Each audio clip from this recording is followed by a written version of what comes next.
Welcome back to our most fun episode of Girdle. Lowe's most ragey episode of Girdle Load of This. Which is interesting because, you have no prior experience to, feel disappointed other than That's hype. so true. But I don't even think that this book was... I don't think that you overhyped this book to me. By the way, spoiler alert, we read Never Keep by Caroline Peckham and Susanne Valenti. This is a realm of the Zodiac Academy series. It's like a side realm. And the Technically, there's 4 or 5 series. yeah, This one just happens to take it's place the newest following Zodiac Academy. And I am so much a novice that I've never actually read any of the Zodiac Academy books. So this is my first experience with these authors, and oof. Like I said, I don't think that you overhyped it for me. It wasn't because I am not well versed in Zodiac Academy. I didn't have any of any spoilers or arc or anything on my TikTok, so I had no idea what I was getting myself into when I started reading this book. And I was pleasantly unsurprised. Or unpleasantly surprised. No. Unsurprised. I'm mad. Do you want to set us up? I can give a synopsis. Okay. Yeah. All right. We both finished this just yesterday, and I was trying to jot down my thoughts while they were fresh, and I honestly just staring at a blank page. I didn't even know what I to have write two down. notes, and they don't make sense. Okay, so for refresher. Also, if you hear wailing, that's my cat. I'm so sorry, but I can't shut her up. Duct tape. No, she's so cute. We're following the events of Zodiac Academy sometime later, some area. I don't know. I've seen online that maybe it's I think it's right after. Someone said it's a different part of the world Oh. where Zodiac Academy is kind of alternate America. This is alternate Europe. I don't know if that's accurate. I just saw someone say that. It was alternate something. Our Fae are divided into nations: fire, sky, earth, and water. Oh, and there's vampires. They do their own thing somewhere. They all hate each other, and they only exist to fight. It's mentioned multiple times that our main character's mom was producing warriors, and it should be her role to produce warriors. They live, breathe, eat to fight one another. What age do they go? Is it 21? Yeah, it has to be. 19? At some 21? arbitrary some age. college age. Well, it's not. Do we even know how old they are?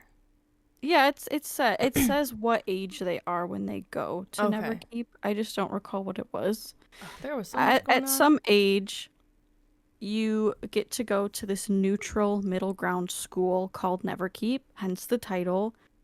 And it's essentially a school that just teaches you how to fight and use your magic as a fae so that you can kill each other better. I don't know. Yeah. Generally, you get the powers of the nation you're born into, but if you have multiple powers when you awaken at Never Keep, you become a Reaper. Reaper. Who knows? I typed Reaper. I was like, I think it's Reaper. If you're a Reaper, you're said to be blessed by the stars because you have multiple gifts. I think they all stay and live in Never Keep full time. War college, if you will. Yeah. So the Reavers, I typed Reavers. It's definitely Reapers. Put a P in there, baby girl. The Reapers start doing some, but we find out they're doing shady stuff. And so that's, I guess, the plot is we're trying to figure out what the Reapers are up to. We guess that's the plot. Yeah, exactly. I think that it's very, so just to put more on it, the reason why they're fighting is never really delved into, and it's all of the Zodiac gods that they all worship? Question mark? Or The call upon? underlying is kind of giving Vikings, if I'm being honest, right? Like Mm-hmm. bred Like to everybody fight, goes. hate each other's clans. Everybody and goes for the same gods, but like yeah, these gods love their me gods more. are beefing, so they're beefing type of Yeah, thing. yeah. That's basically that was the setup. It starts off. So we have two main protagonist female characters, and one of them is a part of the Sky clan. I'm just gonna say clan, faction, nation. I think they're nations. It started off giving Avatar: The Last Airbender so hard, like so hard, and I am. That's my show. That's my favorite thing in the world. So I was excited because I was like, oh, I love stories that have these elements in there, and I'm excited to see how they use them. Anyway, so we have one of our main chickies is from the Air Nation, Vesper. And then we have another chick, Everest, and she's part of the Water Nation. She is the daughter of a well-ranked general, captain, major. Sure. In the Water Nation's army, and her mother was basically a sire to this high-ranking guy because they needed to produce more, babies and whatever. So Everest is the last child that her mother sired, and also like just deemed a runt, which is interesting to me because they don't like your powers don't awaken at Neverkeep, or they that's do. Strange to me. Like her brother has his powers, and a lot of like her bullies have their powers before any of them are inscripted. So I'm unsure why she's considered a runt, besides the fact that like she was born last. There's an 8-year span between her and her siblings, and her dad doesn't like her. Like I don't know why. We don't really get we don't get answers as to why like she's bullied. I have decided that I do not like bullying. In not the way that you would imagine, like, hey, stop it. No, I don't care. Like, maybe it drives the plot, but the way that they wrote the bullying, so, like, I don't know. It just gave me the ick. And I was like, okay, guys, stop it. It's like, there's no reason for you to be doing this. Like, again, like I said, there's no reason that she's... the issue is we were like missing reasoning, and I don't know if it's like a genuine plot hole or something that's going to be revealed later and in like a dramatic way, but it feels like a plot hole right now, and that's kind of the issue we're having. We understand. So that's Everest. Vesper is a really renowned basically assassin for the Air Nation, and her like nickname is Sky Witch, and she's a succubus. That's her. Okay, well we gotta get to that point, but we gotta get to orders first. There's so much. The Fae in this world, for anyone who hasn't been in this world before, the Fae emerge with a magic or 2 or 3 or 4, usually 1. And in order form, usually mythology based. In this world, there are, like I said, vampires, bears, succubus, everything under the sun. I think werewolves were mentioned. Harpies. I know centaurs, minotaurs, cyclops. Yeah, I know in Zodiac Academy, there's literally like Medusas and... Yeah, I think they were mentioned in this, but I don't think any of the characters were Medusa. Like, it's literally any mythological thing. So that's what so like your magic awakens. You have specific powers on top of the like nation powers that you have. So that was like really confusing to me. And I am as we know, I love super dry, super like overwhelming, so many different like magic system, all that stuff. Fantasy, like high fantasy, I love. I can get into. I don't have a problem understanding. But this side tangent, real quick, just felt so like plot devicey. It was very much like convenient for the sake of moving the plot along, I think. But then also it was like, okay, but why does she have that power? Like, not the order forms necessarily, I guess. I don't know. There's this, I have a lot of questions, but getting back to Vesper. Gonna be so side tangenty. I know. I gotta remember where I left off before I start talking.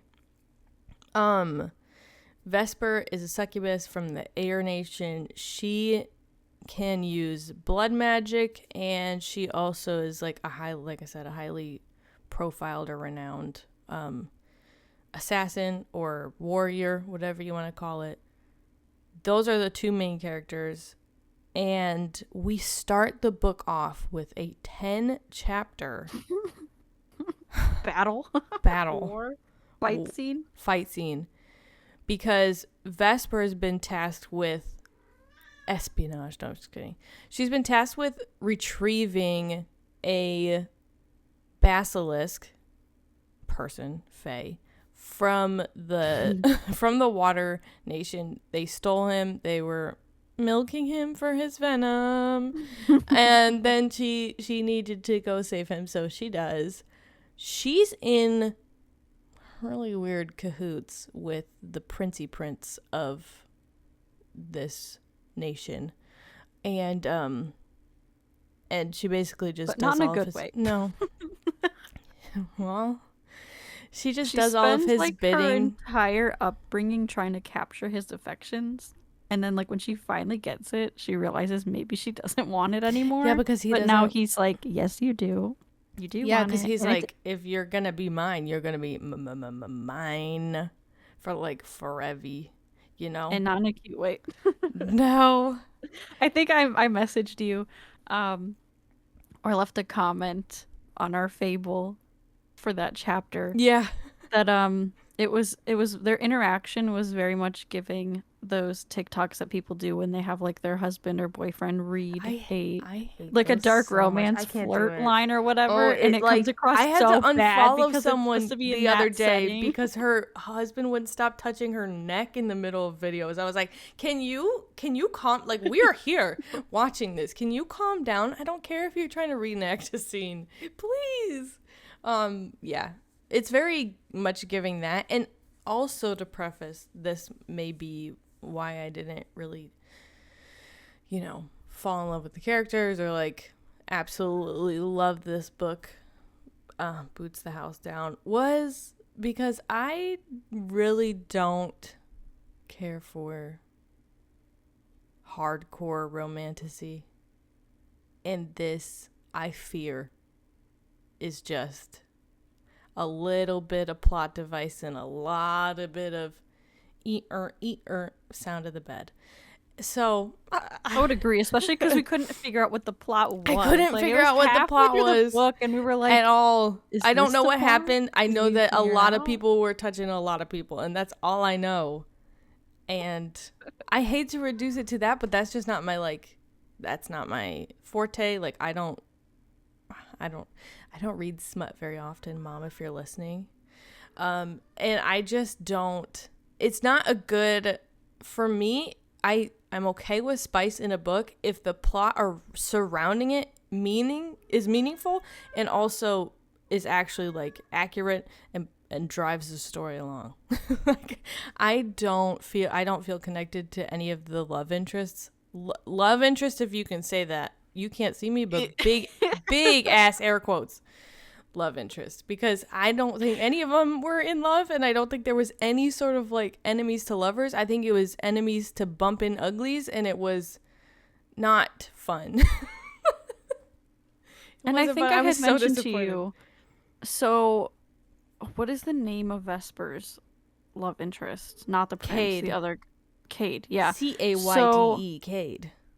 So Cade and Vesper like, immediately have chemistry, like Yeah, off because the he's like jump. following her around. They're supposed to be enemies to lovers, And she's question like, mark. oh my gosh, he's so hot. I'm like, you And just met like him. they immediately are just together. And to me, I was like, okay, that's weird. Either like I'll give the benefit of the doubt to the authors and say like, oh, it's gonna be revealed that they're like mates later, and Right. that's why they have Yeah, this I think you undeniable posted in connection. there. But I don't think that's the case. I think it's like a big character flaw on Vesper's It part because is. she's like a stone cold. I don't like anybody like that She has except for her the witchy prince. girls, and like they just rule the freaking keep like no one's business.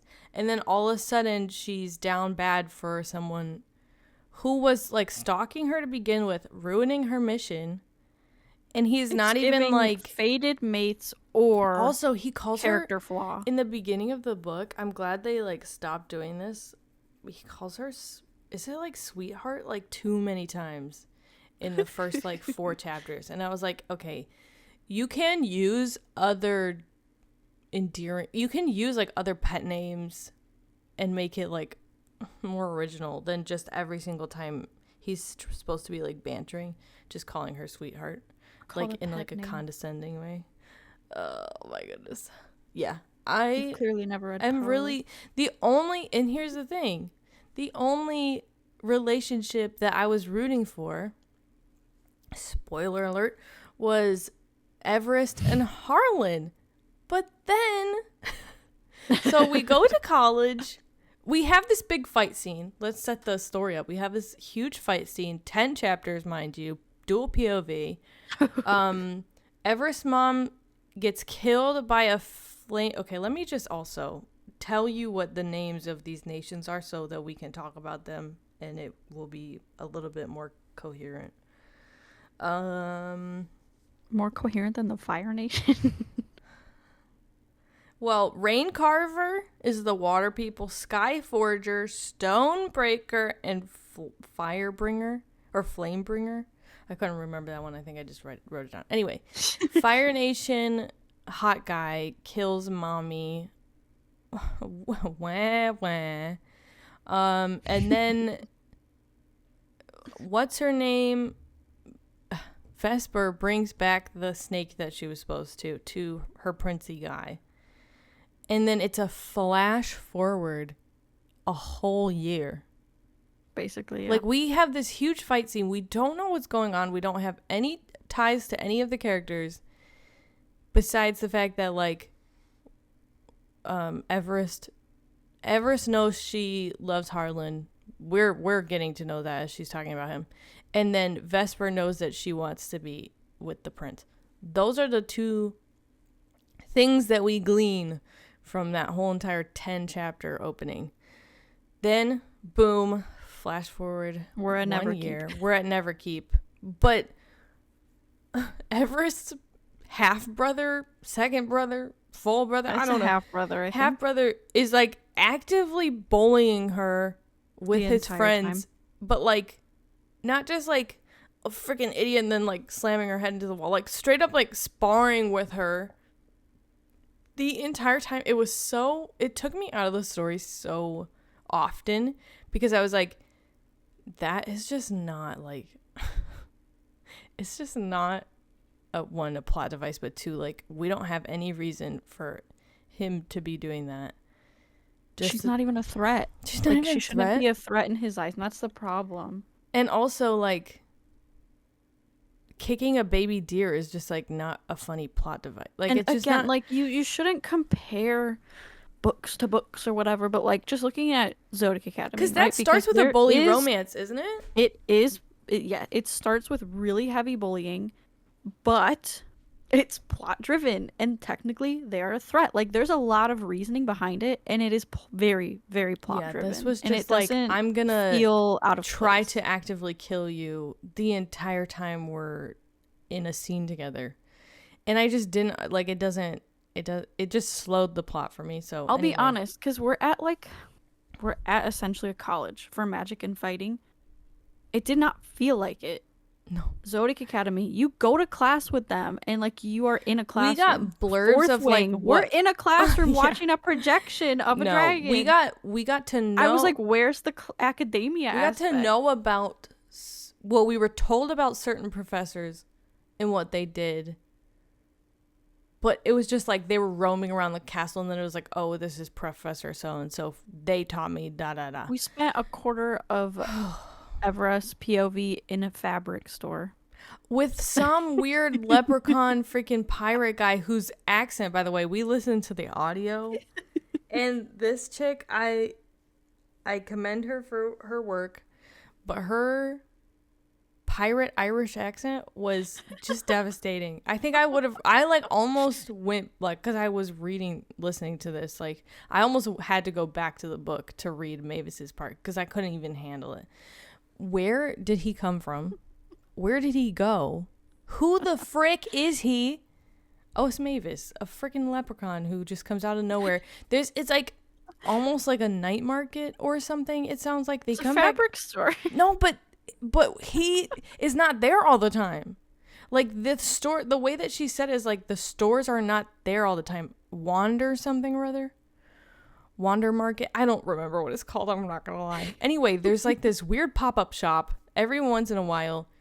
And he's like a super creepy. He doesn't even own the shop. He's just like a peddler who like tries to sell deals and stuff, and he wants her daggers because he knows that Everest forged them, but he's being really shady about how to go about getting them. And she's so bullied that her dad puts her on the ship to like sail to Neverkeep, keeps her Locked away. There's so many things. Like if I could go like chapter by chapter, I would have like a 40-year dissertation on this. Her dad puts her on the ship, tells her to be locked up. She's locked up. She has no money, and apparently she has a scantily like bathing suit with seashells and fishnet and stuff. That's what she comes to Neverkeep in because she's so bullied, and her mommy died, so she doesn't have any money. I don't know because we weren't told. But anyway, so she comes to Neverkeep in a bathing suit. Then she needs clothes because she gets awakened, but because the fire guy who killed her mom also damaged her hand, she's like half useful. So she gets put in like the basement. Like the basement. Oh yeah, because they don't let her. They claim she doesn't pass because she can only cast with one hand. And she's like, "Where in the rules does it say that?" And one of the other Reapers is like, "It technically doesn't say that anywhere." And so they let her stay in the basement until one of her fellow classmates dies, and she can take their room. But she doesn't even do that. That doesn't even happen. Yeah. That's like a plot device to keep her from getting into Neverkeep. So we're probably like, oh my gosh, she's not going to make it. What's going to happen? She has to go back to her. Proceed. She just gets in anyway. And then it has nothing to do with the fact that she sleeps in a basement. And she's like, but it's not even a basement. It's like a cleansing chamber. I'm so lost on everything. But there's an eternal flame in the cleansing chamber, and she gets to forge it's like weapons. Cold, but it's also warm. When I tell you that when she said, "Oh, there's like a little like flame thingy," I'm thinking of like toaster oven size, and then she's like, "I'm straight up making weapons." What? I think there's a lot. It's definitely, to me, and I think I told you this as well, it feels like one of those books where the series it has the potential to grow. But why write such a like messy, like, I don't know. For me, especially because again, high fantasy, I love, even YA, I would say, is very much like the good YA, like the 2012 stuff. The good stuff, they really like your pipeline is first book great, second book third book ugh. There's like there's a trajectory you should go, and this to me was first book It was terrible. Not like terrible in the sense that like I didn't have fun reading it, because I had fun reading it with you, and like I feel like, you know, it was entertaining to say the least. I wasn't like, I'm mad because I wanted it to be more, and I don't know if I should have like lowered my expectations, or if it was just actually like there's so many plot holes and I just don't know what was going on. A lot of stuff felt like plot holes, but it could just be stuff that's revealed later in the series, or it's a plot hole. And I'd like to give the benefit of the doubt, having read Zodiac Academy, that it's not a plot hole. But at this point, it feels very disappointing. From how you said Zodiac Academy, the first book went, it doesn't sound like that book was full of these like massive questions. And massive is so like, when you think, so Zodiac Academy has a very similar plot to Harry Potter. Yeah. Where our main character doesn't know they belong to this magical world, and they get thrown into it, and they're kind of with the outcast group, and the people that are popular see them as a threat because they didn't want to be with them, type of thing. Like, it's very similar, just higher stakes and more adult. That plot is like, it writes itself. Okay. I don't know what this plot was supposed to be. I don't either, because if we even break it down, and look, like the blurb that I'm looking at Goodreads says, the dragons are lost, the elements are at war, enlisting isn't optional, and I'm falling for a man who wants me dead. That's not this book. That is not this book. I did not read that. Enlisting isn't optional. It is optional. You have to be chosen. Enlisting in the baby war, like the war that's like not cool, and you get to be a plebeian on the ground. That's not optional, but that's not what this book is about. And then falling for a man who wants you dead, that also didn't happen. Because he wants her in the end, like he's there for her. And then the dragons, girly pop, that was the last 3 minutes of the audiobook. We don't talk about dragons. It is mentioned throughout that they're gone, missing, whatever. Yeah, there's little tidbits. There's no like solid, this is why we need the dragons, or like, it's just like they were a mythical creature that went extinct. It's not like, it's not a driving plot point for them to be like, we need to research why they're gone. Or I was just so confused. It sounded like everybody else was in a different story, like between the Pavs. Like I think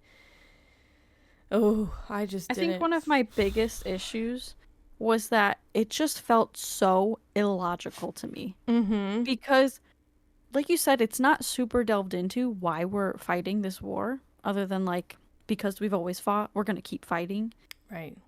Which is illogical. Like, these people are not all stupid. Like, they just felt stupid to me. Mm-hmm. And I can't wrap my head around having essentially a college that teaches all the enemies elements to fight each other under the same roof. It just does not make logical sense to me even the at end, all. Even the end, spoiler alert. So the whole plot, because there's not a plot, so I'm really struggling with this, trying to figure it out. Vesper's whole deal is that she just wants to bing bong the freaking tall guy. That's fine, girl. But like, be safe. Anyway, Everest has more of a story line. Yes. Which I think the idea is that it is more about Everest. I'm unsure. She's an outcast. We kind of find out she starts and ends the story, I think. Or no, Vesper. She's kind of giving Violet Soaringale. Yeah. I'm so weak and tiny, but don't worry, I'm powerful. She ends up it's like teased that she's gonna be like the prophecy chosen one to end this century-long but then battle it ends war. So freaking weird. Yeah, it does. With like a bonded fate thing to her, like to like the guy who killed her mom. I thought we were gonna get a true enemies to lovers, because he kills her mom, but she keeps mentioning how attractive he is. And like he won't kill her. He keeps kind of like Oh my toying with gosh, her he and letting her literally live. bashed my mom's head in, but he's so freaking hot. Those instances Much. can be forced, but they can work if it ends up being like, if the because chemistry was she good and the banter realizes- was good, as if he was like conniving or, you know, but he's not. He's just like brutish. And But the sexy? Question mark? true enemies to lovers usually works best, in my opinion, is when they realize, like, they have some sort of which interactions. I mean, and they I guess we're gonna realize- get in the second. Yeah, but it's gonna be forced proximity. but it's forced proximity because he literally like his whole Chains thing himself is to that her, he's chains her to him. and also a Fury. I don't think we found out that he was a Fury until she said it in the very end of the book. No, it's mentioned. Is it? Yeah. So his It's whole like thing the is, first time she sees his hounds or whatever. Shadow Daddy, of course, again, overused romanticy trope. He can use darkness and persuasion and compulsion for people to submit to him and do whatever they want, right? So at the end of the book, because we're getting so far ahead of ourselves, at the end of the book, he tells Everest, by the way, I can choose one person for the rest of my life to be my person. And also I'm going to extract every single bit of little fear and, you know, and ugliness from your life. And you're going to give it to me willingly. And you're mine now. And she's like, let's seal it with a kiss. But that's what, okay, so I was very disappointed. And then he's like, oh yeah, by the way, the only way to seal this magic is with a little smooch. I'm like, that's the dumbest thing I've ever heard of. These authors are known for like this super traumatic twists and endings. But for one, I didn't feel as attached to the characters as I like should for a traumatic ending. Like maybe book 2 should have had this ending. I guess also this book shouldn't have been 600 pages because there was a lot of things going on that didn't need to happen and maybe like get to the plot. I think if there wasn't smut in this book, I think it would be like 310 pages. I'm not even gonna lie. The enemies to lovers really intrigued me. Like, I thought she was gonna realize that he was actually doing it for the right cause, or like their accidentally did it. Their views were gonna align somewhere. She's obviously has to get over the fact that he killed her mom, but like something else has to align. He knows what the Reapers are up to. He's gonna help her. Like he's been doing, like that's been his mission from day one, is the Reaper stuff, and eventually everything aligns. Their chemistry's good. I don't think that ending can save nothing. No, because he took her, so he has his own ish going on. He's an orphan taken in by a matriarch, which I guess that's like the queen-esque thing of the Fire Nation, and he only reports to her, but he's taking Everest with him to go do the matriarch's bidding. He basically was like, only mommy loves me, but I'm gonna take you instead. Okay. Okay, don't so even get us let's started get back on to Vesper. her I don't want to talk about her. I can't even. I can't even with her. She was. I hated every second of it. We were thinking maybe it's gonna be mates, and that's why their chemistry was so undeniable and so perfect. And then he just like turns red on wedding. her. But it wasn't even like her sisters. It wasn't even like a good betrayal. One, Not because really. it's happening in the middle of this random ass vampire fight. At the end of the book, vampires just storm into the keep and start slaughtering people for no reason. Like, we didn't even see it coming. We don't have any prophecies. We don't even know what was going on with like the freaking water guy that they were waterboarding in the beginning. There was so much that did not get answered. But anyway, yeah, Vesper's honey boo boo was they were in it. They were, tangling, and then 2 chapters later, he's slitting everybody's throat and trying to kill her. And he was like, I never loved you, you idiot. I'm going to use you for my... Who? You're going to use who for your what? And then he runs away. Well, she chases him away by freeing a big dragon that nobody knew existed. But he's and like, the dragons are also he's like, see you later. He salutes to her, and then he like pole vaults out of the freaking roof. So back to the plot. Maybe she'll end up with the dragon fate. The whole thing is that the Reapers are in control of everything. I guess besides the gods. I'm not really sure. It's one of those like. It is like a big manipulation thing where we find out everything. Everything is different. And there's this Grand Maester who's in charge of stuff, and he's being really freaking shady. They've been hiding the true prophecy. Something about, and this is in air quotes, the void. We don't know what the void is. We know that some people praise it. We know that some people worship it.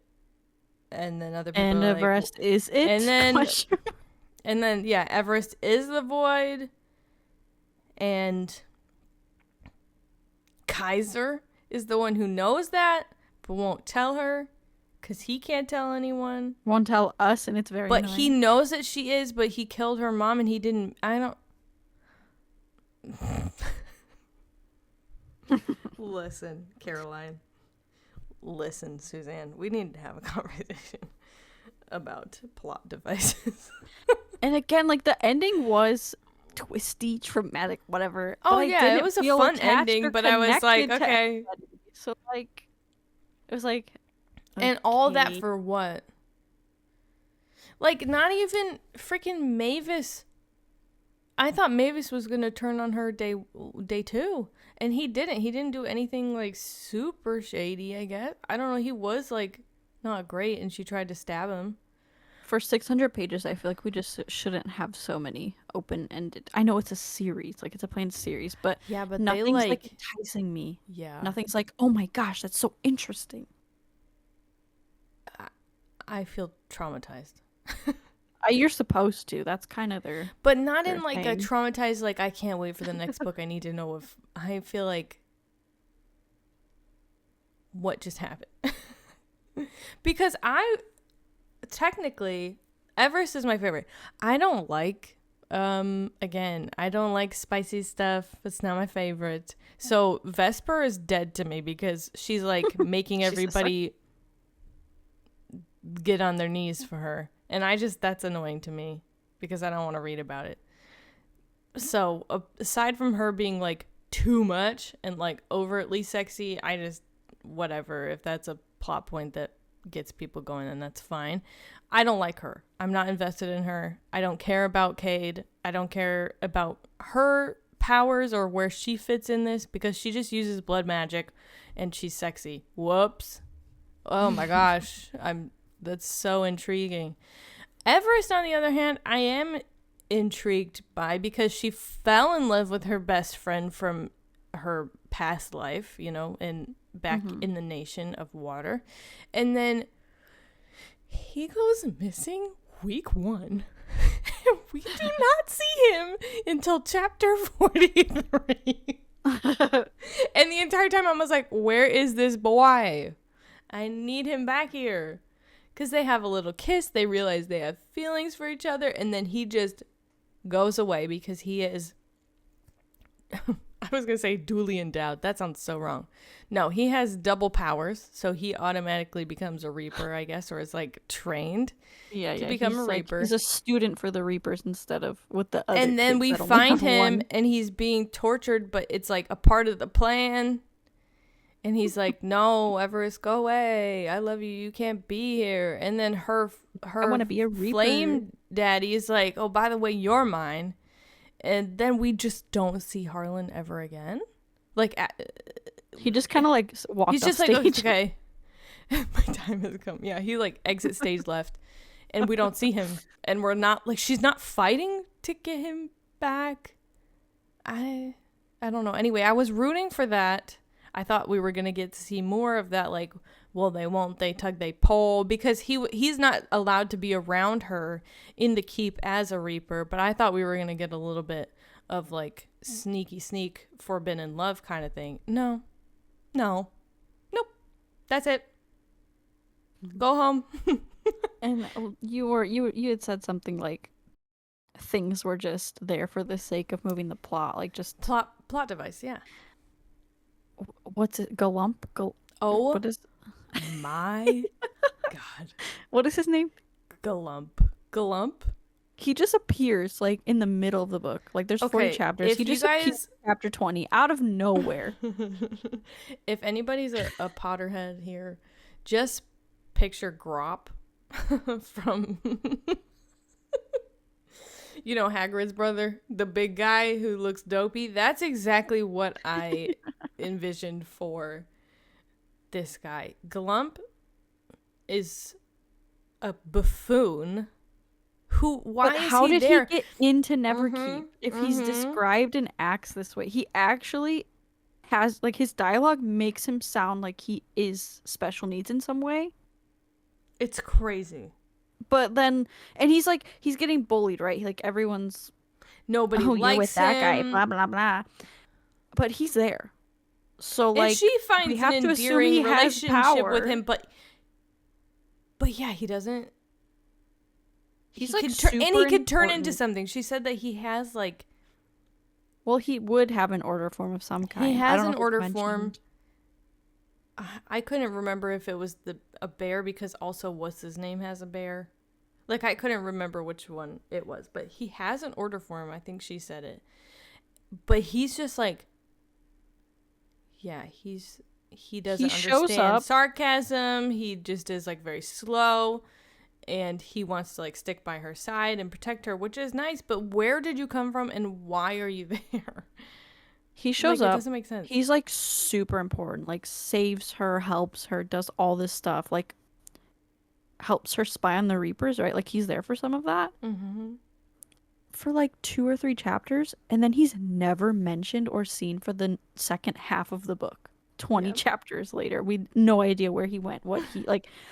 I would have thought he was like a hallucination or something if other people weren't making fun of her for hanging out with him. Right, like people acknowledge his existence, and he's told to be a fae.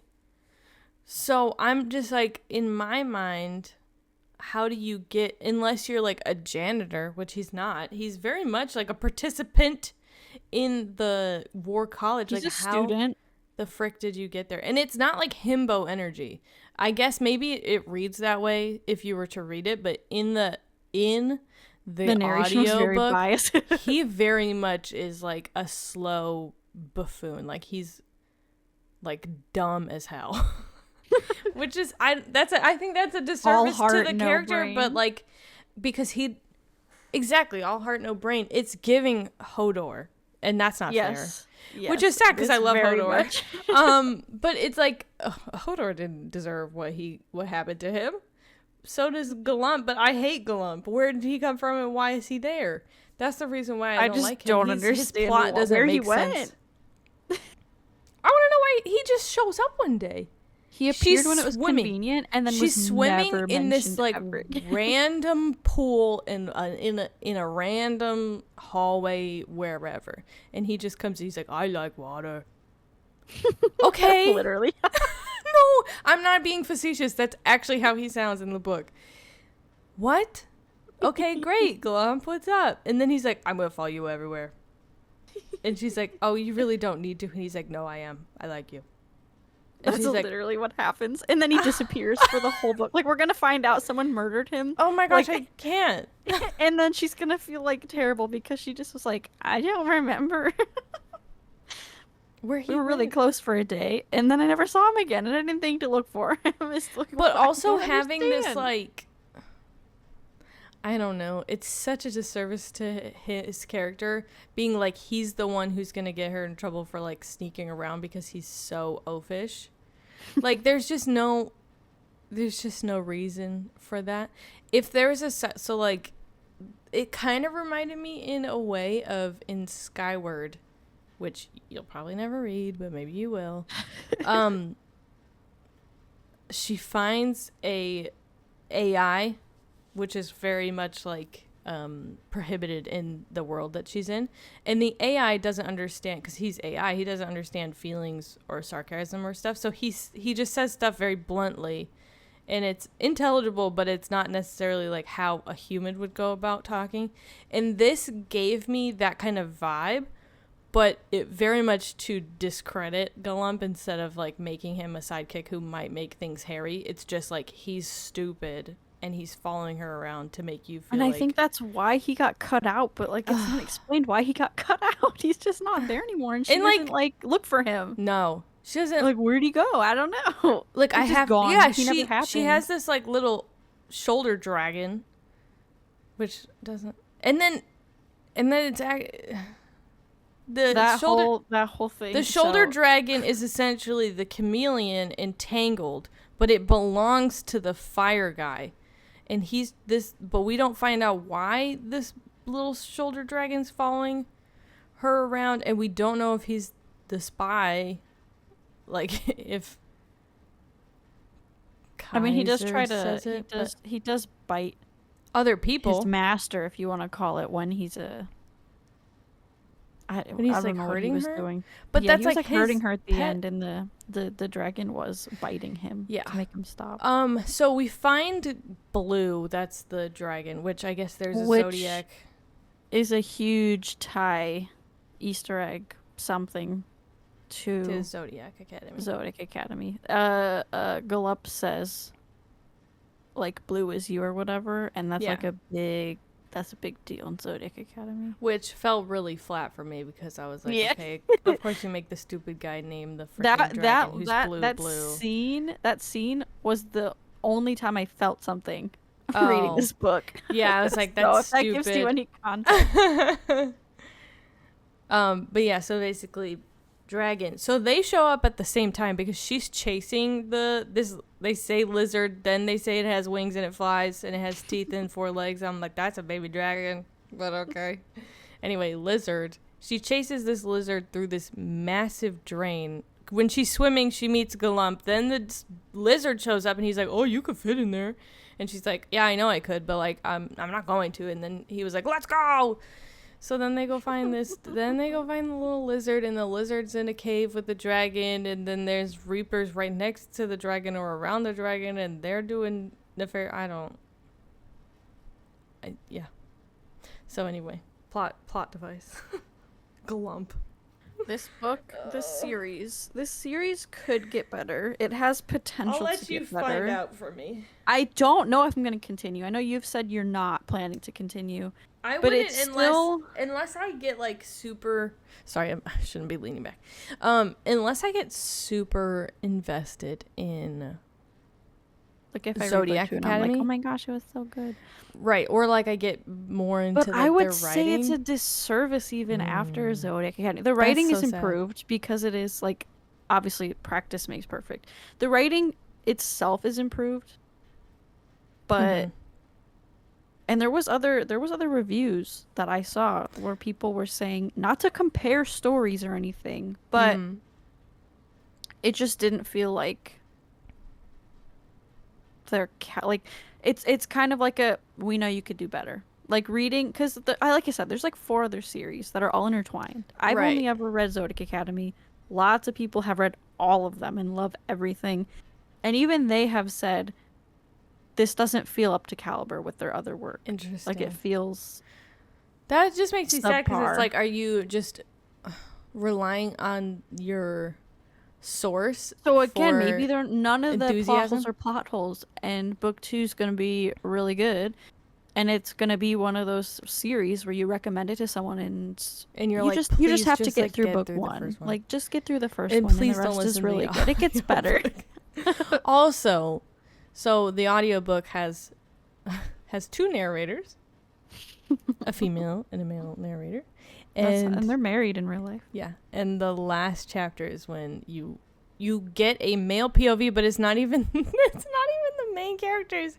It's that random ass dragon who's been locked in the bottom of the keep for years, like centuries. I did see that there was 2 narrators, and I was like, okay, when is the male POV? When is the male POV? And then we never got it. Oh, we did, but it was like a dragon being pages. like, I see this really hot succubus coming my way with a man running after her. I gotta. No, he said he was gonna kill her. Know. He's like, and then she broke his chain, and he's like, "Oh, I guess I will." Which is weird because, like, in his cutaway, he starts throwing flame, but then in her next chapter, like, he doesn't do that. So it already happened. He already threw the flame.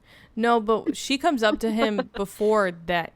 So, like, he says it. He says that the flame filled the room, whatever. Then the next chapter is her walking up to the dragon as if he hadn't said that yet. And then it doesn't. Anyway, I paid way too much attention. Maybe I should have just, like, no brain, no thought, just listen. 2 times speed. What speed? I did 2 times speed at the end. Yeah, okay. No think. It's just not terrible. No. These narrators are really good, in my opinion, for Zodiac Academy, and 2 times speed is still what I usually listen to them at. They like I said, props to her for doing her job right. I just didn't like the characters. Like, I like that. Everest. I like Everest. That's it. I think if Vesper wasn't even a part of the story, I would be so much more. Well, yeah, because there wouldn't be, like, 5 more plots. There wouldn't be flat. Yeah, but you don't have to make her, like, main POV. You just understand that she's, like, a super hot, sexy. Well, one thing witch. you need to know about these authors is that there's main POVs and there's side POVs, and everyone gets a POV. Is definitely a side POV. That's for freaking sure. And I mean, in the other books, she might sidebar. How many is this slated for? I don't know. Does it have a number? I don't know. I think I'm still willing to read Zodiac Academy. Like, it didn't totally turn me off to, it's because of what you're saying. Like, if you were like, no, I really liked it, this thoughts on it very similar to to book. Yeah. If you had mentioned that this is just Zodiac Academy, that's just how it works, then I would be like, well, I'm not wasting my time on that. But I'd be interested to see, I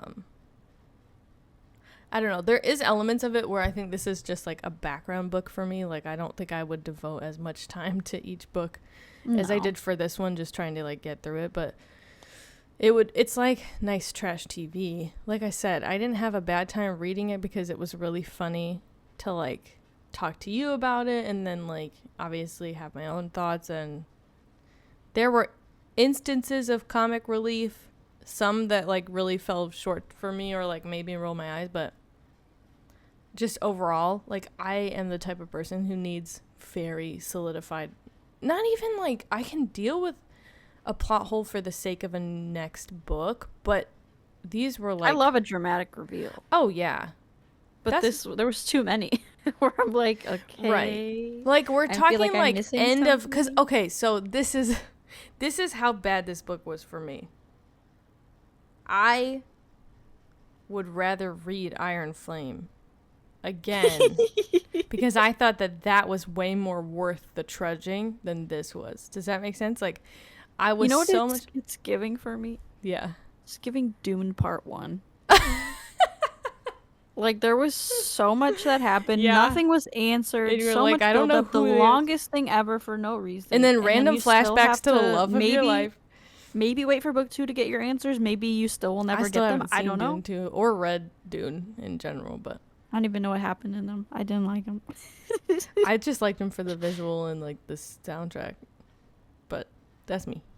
But yeah, like part agree. 1 too long. But, like, not enough was answered. For how long it was. They failed to grip me for the characters, and I think that was the biggest failure. Because I can deal, again, if I like the characters and I'm invested with them enough, you can do whatever you want with the plot holes and plot devices. Like, I'm not such a critical reader that I'm like, oh my gosh, they didn't clear this. Like, it's not that. It's that I wasn't invested in the characters enough to not care. Because now I'm like, well, I care a lot that nothing got accomplished. We didn't accomplish anything. Like, legitimately, that makes me so mad. Because I'm like, not that I wasted my time, but, like, I'm mad for the characters that we sewed some gloves. We boinked a couple uglies. We had a couple parties. And we snuck around in our skivvies. That's all that we did. And then at the very end, we find out OG bestie boyfriend is never gonna see her again, and then she's just automatically bonded to somebody, and then Vesper doesn't get killed by the dragon and just is like, my life is different, but I'm back home. Okay. Okay. Have fun. And I think the reason why so many people are comparing it to Zodiac Academy is because they marketed it as a spin-off. Oh. Like, I don't think that their other ones are, like, marketed as such. The one might be technically a prequel series to Zodiac Academy, but I think it's still, like, its own thing. But, like, literally, it says it's a highly anticipated first installment of the brand new spin-off series to Zodiac Academy. And that's why I'm confused. How many centuries later is it? Is it a completely different part of the world, this Fae world? Because, like, conceptually, nothing similar. Except for the fact that Fae awaken at school and attend a school to learn how to use their powers. But then at the end, they're like, oh, by the way, you don't even need to awaken at school. So something's going on with the Reapers. Yeah, I don't know. But we don't. So I could see it being interesting because it says that it's still separated and you don't need to read Zodiac Academy, but it's a spin-off. So I think that it would only be like super interesting and worthwhile if it is like a parallel. Yeah. Like if you get But no, it can't be because a lot of people have said that this takes place right after 8, not 9, which is interesting, I think, right? I've seen I don't know. But then again, 9 ends with so many different, like, 7 years later, 15 years later, like, different. That's what I'm saying. Because they left their world not in war, right? So, like, where did this war come from? And it's been established that it's been going on for a long time. But the I think it's Everest is, like, just getting to Neverkeep and sees, like, the statues for the different star signs. Yeah. And she sees the twin Gemini statues of the like, goddesses, the women. Yeah. Those are the two main characters of Zodiac Academy. Right. So it has to be. So, like, they're statues. Like, they're important beings that are, like, forgotten now. So it's got to be, like, centuries later. Yeah. Like, but I didn't get because they live centuries long. I didn't get the idea that it was, like, modern either. So it's, like, that weird. Is true. Because it was very much like ships, not like yachts, like ships, like wooden hulls and stuff. Where Zodiac Academy is and modern. Like markets with wares of fabric and and that's why I was excited for this book, because I don't love modern fantasy. Yeah, this definitely wasn't like, let me get my freaking iPhone out and take a picture of my Pizza Hut pizza. Zodiac Academy is definitely like that. Also, she didn't describe food once. And I'm mad. Dock a star automatically. Dock a star, bro. Dock 2 stars, actually. She kept on talking about the refectory, which is where they would eat food, but she did not say one thing about what she ate. And again, if you know me, I'm a big book food person. Just put me in the freaking... Put me at the table and eat the food with me. I swear to God. So yeah, that again, we're not invested because I don't know how she feels about plum stew and chicken legs. So let's get on that, Caroline and Susanne. Put more food in your books, please. Put Zodiac less. Academy has some food. They go to the cafeteria a lot. In your books, please. Geraldine likes to make bagels, and one of the main characters is like obsessed about talking about her coffee. They don't. She does say, I've started to eat more. I'm growing into the figure that I should be. Not talking about food, though. But but she just says that she eats, but she just says that she ate food. And I'm like, good for you. Tell me about it. And I don't think that...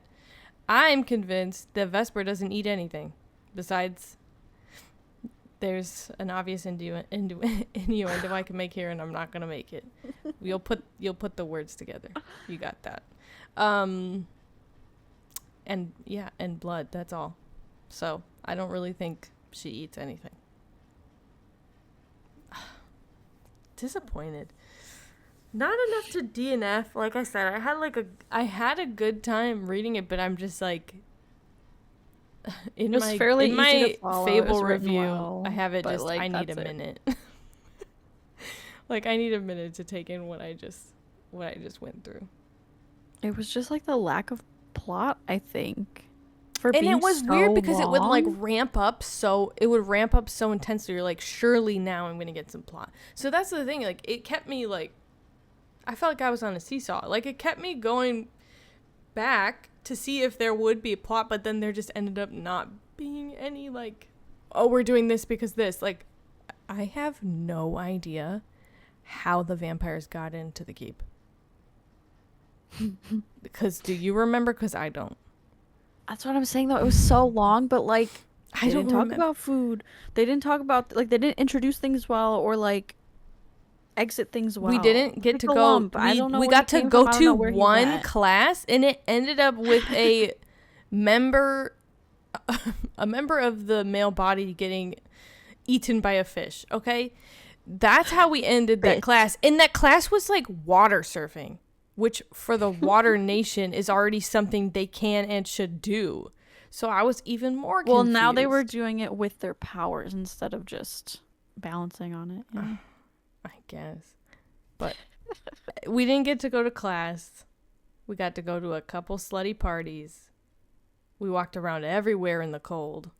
And yeah, it just wasn't we weren't well traveled, and we weren't well plotted.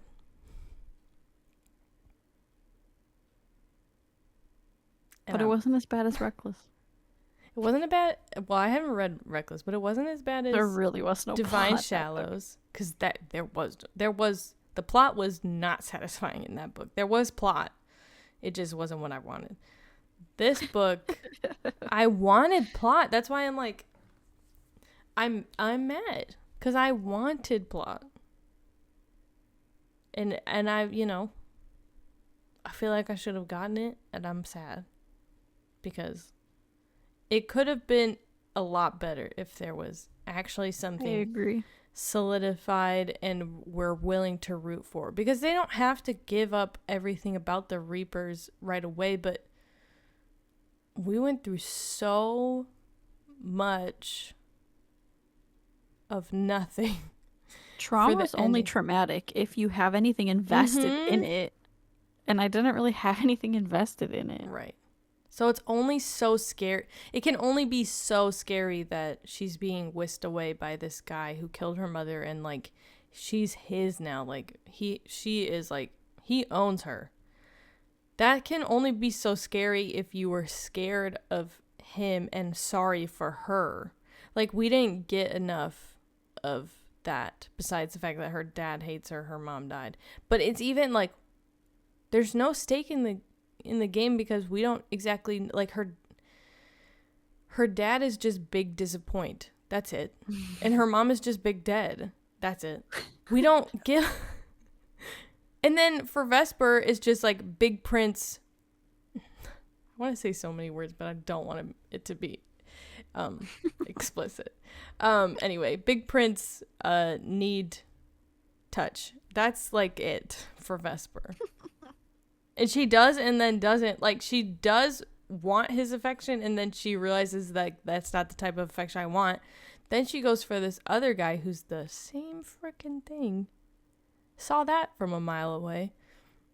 I'm like, you don't know anything about him. And like, he's not, you don't know anything about him, and he's not telling you. We don't know shit about Cade. That's what I'm saying. The I don't know would have made more anything sense. about Cade at like all. I she's just know stupid. he's there, and the prince talks to him occasionally. We don't find anything out about him, even after hearing him whisper behind walls. We talk about how smart she is, and then like she's stupid. if it was like, okay, because Fourth Wing did a good job of having Violet find out stuff from Xaden, like while she was invisible, or you know what I mean. Like, there's plot points that are found out that are supposed to be secrets, but we find them out from people who are talking in hushed tones, right? We had a couple of instances in this book of that, but but it was like, shut up, man, I still love you. Like, it's okay, don't worry. We didn't find anything out. Yeah. We didn't find anything out. And that's why I compare it to Dune Part 1, is because generally a book is supposed to be kind of formatted like a movie where you have a beginning, a middle, and an end. And there was no act. We got and no there's acts. a difference between a cliffhanger and just like leaving it unfinished. Correct. And that's kind of what it felt like. Yeah. Publisher said, time to go, ladies. And they were like, oh my gosh. Just put like, the pages together. Published. I know. So there's no excuse. Ugh. I hope if you read the next one, you gotta let me know, because I don't think I can put myself through this again. Plus, I just don't care about the characters, which just sucks. I gave I gave it a 3-star. Because I didn't think it was as bad as like Divine Chalice, which I rated 2 stars. But I had to bump up Lady Macbeth from 3.5 because I felt like it did a disservice to Lady Macbeth if I kept it in the near the same category. Yeah, I gave it a soft 3.5, but I don't know. 3 feels harsh because 3 is like, yeah, again, but you also are invested in the story. Two, yeah, because I need to know if these are genuine plot holes or if they're explained in book 2, which is still not great because they feel like plot holes and they shouldn't. Yeah, and there's so many of them. But if everything is not everything, but if things are resolved in book 2 or explained, that could change my perception. right. But I don't know. Yeah, I think if I had started off the book absolutely loving the characters and I wasn't incredibly annoyed by them, that I would be more invested in, regardless of like their many, many, many unsolved ties. So I don't know. It was again, good pick, because we needed to know how it unfolds and how it felt. I am still not turned off to Zodiac Academy, but it will definitely be like, oh, hi, Banshee. It'll be very like I'm interested to see. I'm what watching you a think show, so like comparatively. if I don't have Love Is Blind to watch, I'll just listen to the audiobooks. But yeah, I'm still okay with staying within the realm, because the writing, that's the whole thing, is like the writing, the actual dialogue and writing wasn't bad. It was just like cheesy in some spots or comical, but the writing isn't terrible. So it wasn't like I wasn't hooked. I listened to it in 3 days. So again, like it wasn't like I wasn't invested necessarily. It's just like so unsatisfying. But I mean, I could talk about this book for so long. And maybe that's a good thing, maybe that's a bad thing, I don't know. I do hope that the second one is better for your sake, because I don't think I'm going to pick it up unless I'm really bored and I just want to peep into that world. But that's all I've got on Never Keep by Caroline Peckham and Susanne Valenti. Yeah, I think that's I think I'm good there. Okay. Before we side tangent somewhere else. Yeah, and I have many. Okay. Well, thank you for listening to this really, really rambunctious episode of Gerd a Load of This. We'll catch you next time. Bye.